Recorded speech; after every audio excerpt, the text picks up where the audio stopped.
Bom dia, boa tarde, boa noite. Vamos continuar nossa videoaula falando sobre os vírus e depois sobre os nematóides como grupo de agentes fitopatogênicos. Acompanhem. Eu vou mostrar para vocês alguns sintomas de virose nas plantas, porque é muito importante que o produtor técnico, que vocês vão ser técnicos em agropecuária algum dia, saiba identificar corretamente os diferentes sintomas de viroses em plantas, porque isso aí vai contribuir para a identificação do agente causal da doença, que por sua vez determinará a escolha da medida adequada de manejo e ou controle das viroses. Principalmente nas pequenas propriedades agrícolas, o produtor ele cultiva diferentes culturas, tais como fruteiras ou hortaliças, entre outras.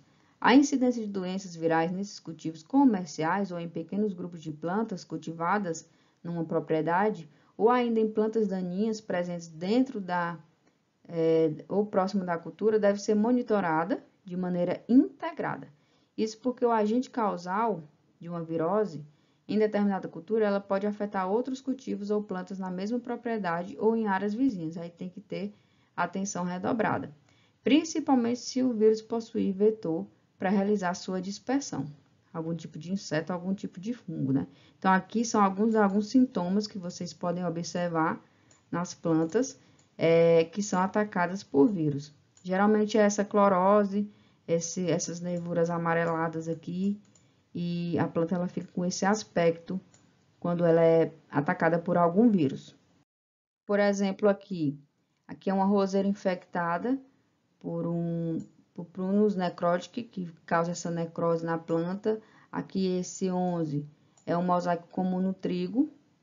Aqui já é uma abobrinha, que está infectada por um potivírus. Aqui também tem outra abobrinha, atacada por um mosaico e bolhas em abobrinha de moito infectada por potivírus também. Aqui também é uma planta herbácea, que é o nabo, infectada por esse potivírus. Então, gente, isso aqui é só para mostrar para vocês que todas as plantas podem ser infectadas, pode ser café, arroz, feijão, tudo pode ser atacado por vírus e a gente tem que fazer a prevenção para que essa infecção não pegue todas as plantas e aí vai ser uma perda realmente considerável para o produtor, muito prejuízo. Mais alguns sintomas de virose nas plantas, então pode atacar tanto as folhas como os frutos. Aqui também a abobrinha, citros, então ataca realmente todas as culturas. Aqui é uma planta que está saudável e outra planta que está causando, um vírus está causando nanismo, fazendo com que a planta fique desse jeito, não cresça e não produza de forma correta, como aqui também nessa outra figura, tá? Então, tem que fazer realmente a prevenção, como eu já disse. A prevenção, porque o controle da doença é bem complicado. Não tem um fungicida adequado como fungo para realmente fazer esse controle. Finalizamos assim os grupos de organismos fitopatogênicos, no caso o vírus, e a gente vai falar agora sobre os nematóides. Os nematóides têm uma estimativa de mais de 1 milhão de espécies. 20 mil espécies são descritas no mundo, em que 2 mil delas, que é mais ou menos 10%, são fitoparasitas, que atacam as plantas. 5 mil são parasitas de animais e 13 mil de vida livre, que atacam o homem, pode atacar o homem também. Tem um tamanho bastante reduzido, cerca de 1 milímetro, ou pode também ter 17 metros, que é o Placentenoma gigantíssima, nome dele. A fecundação também é interna desses nematóides. Aqui são alguns exemplos de nematóides. É como se fosse realmente um verme, uma lombriga, né? Bem feinho aí que vocês podem ver. Que eles atacam, alguns deles atacam as plantas.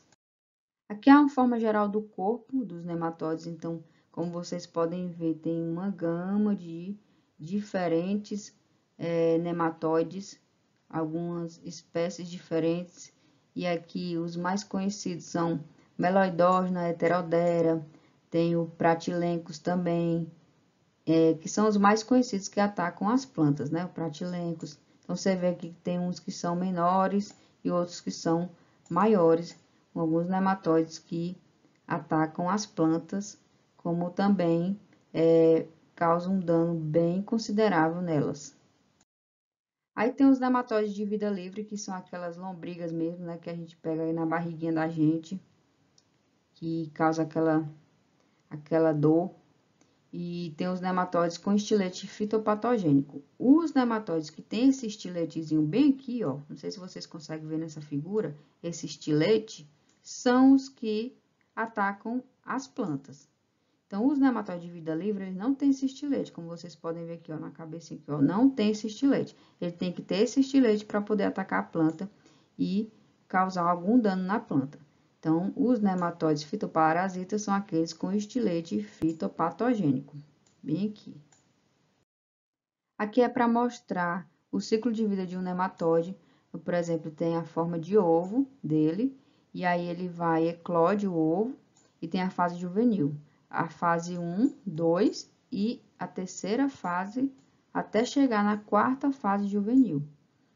E aí, depois ele chega a adulto, podendo ser um macho ou uma fêmea, tá? Então, esse aqui é o ciclo de vida do nematóide que atacam as plantas. Aí eu pergunto a vocês, como os nematóides podem causar doenças em plantas? Eles podem ser vetores de patógenos, no caso vírus, eles podem ser vetores para causar esses vírus. Eles podem ser também agentes facilitadores de infecção de fungos e bactérias e também são parasitas de plantas, que é a principal e mais marcante característica morfológica dos fitonematóides é a presença de um estilete bucal típico, como eu já disse naquele slide anterior.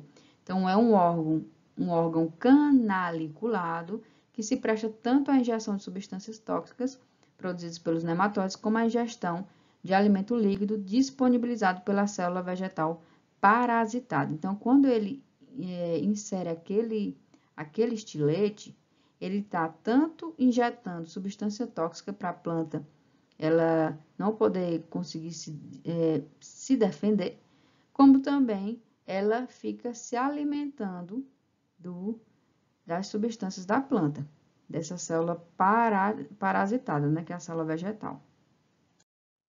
A disseminação dos nematóides ela pode ser direta ou indireta. Direta pela migração no solo, pela água também. E indireta pode ser pelos implementos e tratos culturais, como também animais, o transporte de órgãos e plantas infectadas, a água contaminada e a infecção desses nematóides, o que é que causa?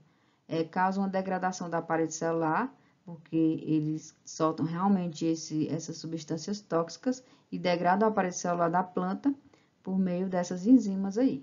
Então, esse aqui, para mostrar mais uma vez, tem o estilete, esse estilete bem aqui, que ele é injetado na planta e vai causando esses danos. Então, como é que esses nematóides colonizam as plantas? Eles podem ser endoparasitas sedentários, que penetram no sistema radicular e não retornam ao solo, fica lá no sistema radicular da planta, não volta para o solo. Podem ser endoparasitas migradores, que eles penetram no sistema radicular, locomovem-se e podem retornar ao solo. Então, eles podem ou não retornar ao solo. Já os semi-endoparasitas, eles penetram apenas a parte anterior do corpo no sistema radicular, ficando para fora, tá bom? E os ectoparasitas, eles não penetram no sistema radicular, mas apenas introduzem o estilete, fica lá só se alimentando, só introduzindo o estilete, como aqui, ó. Aqui é um exemplo de ectoparasitas, tá? Então, os migradores, por exemplo, esses migradores aqui, eles permanecem alimentando-se por curto período sobre uma dada célula, no geral por segundos ou minutos. Em seguida, eles abandonam essa célula e passam às células vizinhas ou próximas, onde repetem o processo. No geral, pouco tempo depois de um nematóide se retirar da célula, essa célula parasitada degenera-se e morre. Então, ele já conseguiu o que queria ali, se alimentou, matou a célula. Muitas vezes, os nematóides migram de uma raiz para outra, retornando para isso ao solo. Então, podem colocar seus ovos, portanto, no interior do órgão vegetal atacado ou no solo. Eles colocam os ovos lá e infectam a planta. São exemplos dos nematóides das lesões radiculares e os nematóides cavernícolas. Por outro lado, os nematóides, os sedentários, esses aqui, os sedentários, os endoparasitas, eles necessitam incitar a formação de um sítio especializado em alimentação ou tecido nutridor, ao qual se fixam permanentemente e a partir do qual vão obter nutrientes pelo resto da vida. As fêmeas desses nematóides costumam ter corpo obeso, porque fica só lá se alimentando, né? Mais volumoso, produzindo um número de ovos quase sempre bem superior ao dos migradores, porque fica sempre lá, como o nome diz, né? Sedentário, fica ali sedentário, os quais são depositados num único local formando massa ou aglomerado. São exemplos os nematóides de galhas, os nematóides de cisto e os nematóides reniformes, que são esses endoparasitas sedentários que ficam só se alimentando ali paradinho e só engordando. Quais são, então, os sintomas dos nematóides? A ação na planta ela pode ser traumática, causando injúrias mecânicas decorrentes do movimento no tecido vegetal. Pode ser também espoliadora, que é um desvio de nutrientes da planta para o nematóide. Então, ele fica sugando ali dos nutrientes da planta e a planta ela fica murcha porque não está chegando nutriente nela, está indo para o nematóide, ele só engordando. E tóxica também, porque ele pode vir a ter essa secreção de enzimas e toxinas prejudiciais à planta. Então, ele pode tanto fazer esse desvio de nutriente, como fazer essa secreção de enzimas e toxinas e causar injúrias mecânicas com estiletes dele, decorrente do movimento do tecido vegetal. Aqui são alguns exemplos de sintomas no tomate, na batata, aqui na cenoura, que vocês podem ver aqui, causados pelo Melodógena, que é um nematóide muito conhecido. Aqui também a gente pode ver na soja, em algumas sementes, nas batatas aqui. Então, vocês podem ver que tem vários sintomas do nematóide, geralmente na raiz, que o nematóide está lá atacando a raiz, a planta pode ter essa murcha e você não consegue nem saber o que é que está acontecendo, né? Porque vai aos poucos, realmente, o nematóide matando aos poucos a planta e ela pode tombar e causar essas podridões aqui radiculares. Eu vou mostrar para vocês os principais fitonematóides, algumas espécies que eu posso citar para vocês, por exemplo, esse Anguinea tritícia, o nematóide das sementes, o hospedeiro, a planta do trigo. Tem também o muito conhecido, que é o Heteraldera glycinis, que é um nematóide de cisto da soja, que causa na soja. Tem o Meloidógena, que é um muito conhecido, que é o nematóide das galhas, que causa aquelas galhas, que eu vou mostrar para vocês um sintoma bem características, ataca várias culturas. Tem também o Rotilencos reniformes, que é o nematóide reniforme, que ataca o algodão e soja, o Pratilencos, como também o Rhodophyllus similis, que causa danos na bananeira, e um bem conhecido também, que é o nematóide do anel vermelho, do coqueiro, causado pelo esse Bursaphylencos coccophyllus. Então, são os principais fitonematóides aqui que a gente pode apresentar para vocês. Aqui são os nematóides das galhas, que é o Meloidógena. Aqui, como vocês podem ver essas figuras, ó, fica desse jeito aqui a cenoura, cheia de galhas. Aqui é um campo mesmo sendo atacado pelo Meloidógena, acontecendo esses sintomas. A planta também causando essa murcha, então parasita uma ampla variedade de plantas, como tomate, pimentão, berinjela, tabaco, soja, milho, cana-de-açúcar, cenoura, algodão, batata, muitas mesmo, causa o nematóide das galhas. Ele é um endoparasita sedentário, ele tem um ciclo de 30 a 45 dias, para ele completar seu ciclo e colocar os ovinhos e por aí vai. Então, a prevenção, como é que a gente combate esses nematóides? A prevenção é sempre a melhor forma de controle, como eu já disse, destes organismos, e a principal medida de prevenção é evitar a introdução desses nematóides na área. Depois de constatada a presença dos nematóides na área de cultivo, o produtor tem que conviver com o problema por um longo período, já que a sua erradicação é praticamente impossível. Depois que entrar, meu amigo, os danos causados pelos nematóides serão maiores quanto mais elevados forem os níveis populacionais no solo, antes do plantio. Então, tem que ver realmente se o solo já não está infectado com esse nematóide. Dessa maneira, qualquer método de controle que reduza essa população inicial pode ser vantajoso.